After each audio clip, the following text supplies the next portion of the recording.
টিটাগড় ৬ নম্বর word এলাকার বাসিন্দা Titagarh Anglo vernacular স্কুলের দুই ছাত্র নবম শ্রেণীর রনক সাউ এবং দশম শ্রেণীর সুজল বুধবার সময়ের পরে স্কুলে ঢুকতে না পেরে ব্যারাকপুর চাতালের পুকুরে স্নান করতে আসে। সেখানেই জলে ডুবে যায় দুজন। ঘটনার সময় আরও বেশ কিছু স্কুল ছাত্র তাদেরকে উদ্ধার করে ব্যারাকপুর বিএন বসু মহকুমা হাসপাতালে নিয়ে আসলে ডাক্তাররা মৃত বলে ঘোষণা করে। এলাকায় শোকের ছায়া।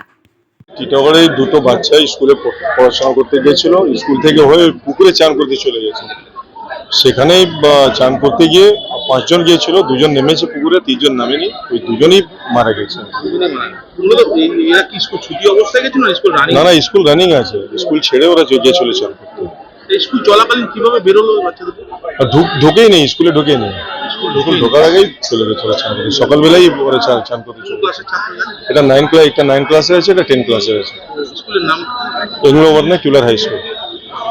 স্কুলটা টিটাগড়ে চান করতে গেছিল, ব্যারাকপুর অঞ্চলে একটা পুকুর আছে, সেখানে দুজনই মারা গেছে। তারপর আমরা পেলাম ওরাই মানে ওদের বন্ধুরা যে 3 জন আছে তারাই নিয়ে এসেছিল ওকে টোটো করে, তখনই মারা গেছিল আর কি। এখানে এলে হ্যাঁ ডুবে যায় নাকি কেউ?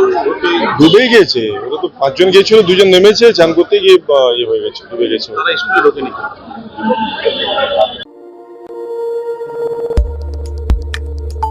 আমাদের সাথে থাকুন এবং দেখতে থাকুন নিউজ প্রাইম টাইমস, আপনাদের সাথে আপনাদের পাশে।